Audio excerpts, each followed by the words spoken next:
ได้สั่นยังคืนบ่แล้วไม่หักโอเคแต่เขาลากลบคือซื่อๆเนาะอ่ะแล้วก็เปลี่ยนห้องนี่เป็นตอนนี้แมนซูมมันสิตัดออกไปประมาณจากอีก10 นาทีเนาะซูมมันจะตัดได้โอเคแล้วหลังจากนั้นเราสิเข้าใหม่นะสิเข้าใหม่ตอนนี้เราสิเปลี่ยนเครื่องหมายมันจากลบเป็นบวกแล้วก็สิลากลบเลยเนาะ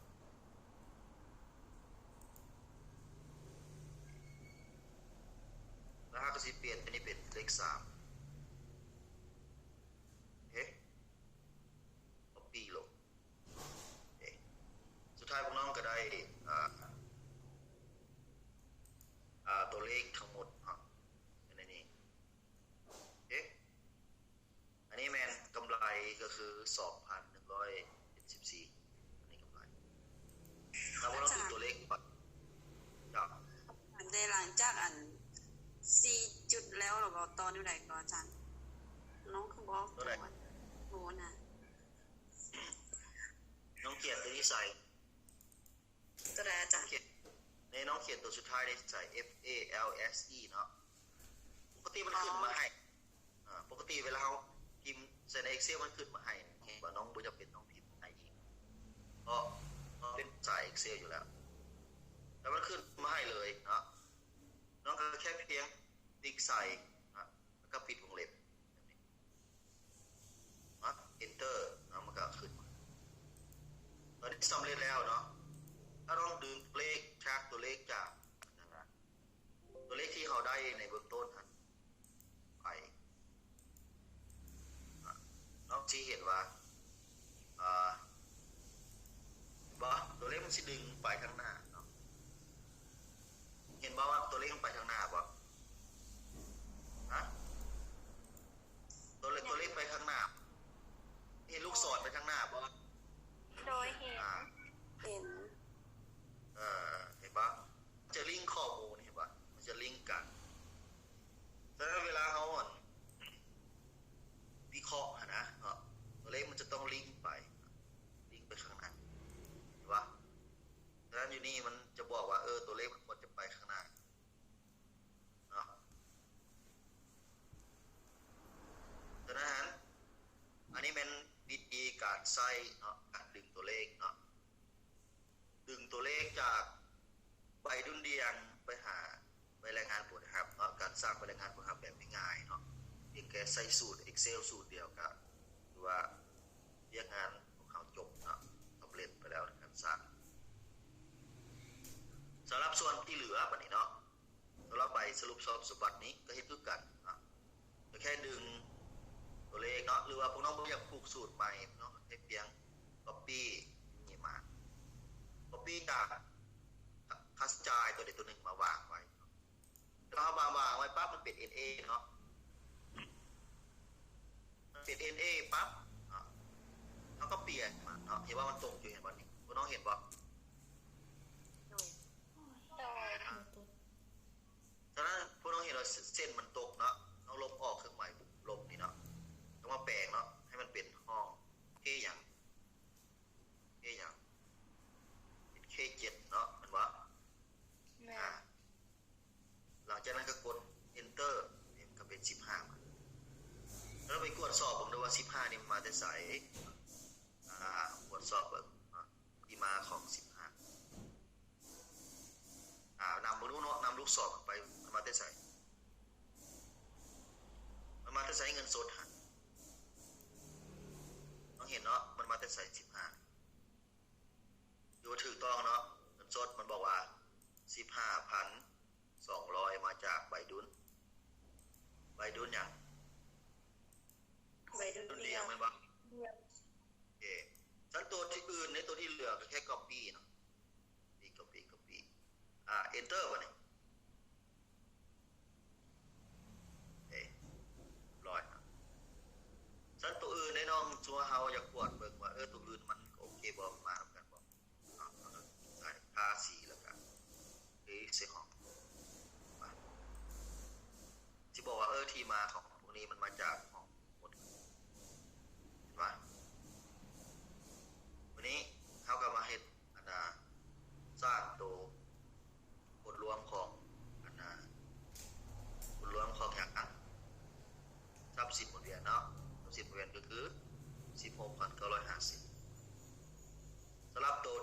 ทรัพย์สินคงที่ได้ดึงมา5,000แค่ก๊อปปี้ซื่อๆเนาะก๊อปปี้ไปมันก็ดึงไปละตัวนี้เด้ดึงมาแล้วมาแปลงอีกบาทหนึ่งตัวนี้นี่มันตกเห็นปะมันให้มันตกก่อนเขียนใส่เค โดย ก็เปลี่ยนเลขนี้เป็นเลข4เลข3เพราะว่าเดบิตมันจะอยู่ห้องเลข3เป็นหลักแสดงว่าใส่ผิดห้องเนาะเดี๋ยว copy ลงมาห้องลูกนี่เนาะห้องนี้ก็คือเป็น4เนาะว่าเดบิตอยู่ฝั่ง4เนาะเปลี่ยนเครื่องหมายเป็นลบเนาะเพราะว่าสิลบออกจาก 5,000 นี้มันมีค่าเรียนสะสมคือ40ดังนั้นดึงเบื้องว่า40มาได้ใส่ได้เนาะก็ดึงมันสิบอกว่า40มาจากไปดุลเดียนห้องนี้มา40มาค่าเรียนสะสม40มาสุดท้ายเราได้แมนทรัพย์สินทั้งหมดก็คือ 21,900 วันนี้เรามาเบิ่งในเบื้องของหนี้สินวันนี้เนาะไว้สรุปสมบัติเบื้องหนี้สินก็มีแต่เอาปี้ตัวซีนี่ไปวางไว้คุณน้องก็ต้องปลูกสูตรใหม่เมื่อยมันก็เปลี่ยนตัวนี้แล้วก็ลากลงง่ายแบบนี้ง่ายบ่น้องบ่ทันตัวคาลีเรียนนะจ๊ะดู40นี่มันถ้าออกมาเลยบ่เลยจังได๋ใช้สูตรมาเนาะน้องก็ copy มาตัวอย่างเสร็จเนาะอาจารย์ลืมออก40เนาะแค่ไป copy เอาเบื้องไหนก็ได้ดีรายหับมันอยู่ฝากเดียวกันกับเบื้องของคาลูเงียนมาตัดส่งแล้วก็แค่ copy ไปน้องก็ไปวางไว้เวลาน้องวางมันจะเป็น NA เป็นปะเพราะว่าอย่างข้อมูลนี่มันตกมันปะบอกสอนลิซ่า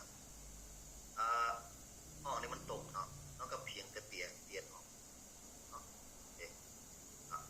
enter ป่ะแล้วเวลา enter ว่ามันเป็น40เห็นป่ะด้านเท้ากับเปลี่ยนมันให้เป็นเครื่องหมายลบนะเพราะว่าค่าเรียนสะสมมันจะมีลบดังนั้นเขาว่าทรัพย์สินคงที่เฮาเกิดจากมีมูลค่า5,000ด้านมันมีค่าเรียนสะสมคือ40ฉะนั้นมูลค่าที่ยังเหลือคือ 4,960 เพราะฉะนั้นบวกกันแล้วก็คือทรัพย์สินหมุนเวียนบวกให้กับทรัพย์สินคงที่ก็คือเป็น 21,910 เบื้องของทรัพย์สินฉะนั้นเบื้อง2ของทรัพย์สินจะต้องเท่ากับเบื้องของหนี้สินบวกถึงในใบสรุปทรัพย์สมบัติเพราะฉะนั้นนี้เราเห็นว่าหนี้สินของมีทั้งหมด 9,510 แล้วก็มีทุนเนาะทุนนี่ก็แค่ copy ไปวางไว้ซื้อเนาะเพราะฉะนั้นตัวเงินถอนใช้ส่วนตัวนี่เป็นค่าใช้จ่ายค่าใช้จ่ายส่วนบุคคลเพราะฉะนั้นมันจะมีผลเนาะต่อกับตอนเวลา copy จะต้อง copy จากค่าใช้จ่ายมาดังนั้นที่นี่เปลี่ยนเครื่องหมายมันเป็นลบนะออกนะกำไรสุทธิก็ดึงมาจากตัวนี้เนาะ2174นี้สุดท้ายเขาก็ได้ตอนนี้เนาะฉะนั้นเราเห็นว่ายังมีความแตกต่างอยู่บนว่าจุดต่างกันระหว่างเรื่องของทรัพย์สินกับเรื่องของหนี้สินทุนเนี่ยมันต่างกันอยู่ที่เท่านี้เนาะรู้สึกว่าเรื่องของหนี้สินบวกทุนท่านหลายกว่าหรือว่าน้อยกว่าตอนนี้น้อยกว่าหรือหลายกว่านะเรื่องของหนี้สินบวกทุนหลายกว่าหรือน้อยกว่าหน่อยกว่านี่สินบวกทุนนี่สินบวกทุนหลายกว่าหลายกว่าใดหลายกว่าทรัพย์สินหลายกว่าตัวทรัพย์สินวะเพราะว่าตอนนี้ดีแล้วอ่ะค่ะน้อยกว่าทรัพย์สินเพราะว่าทรัพย์สินรวมเป็น 21,910น้องเป็นเมืองยังไงวะเป็น 21,223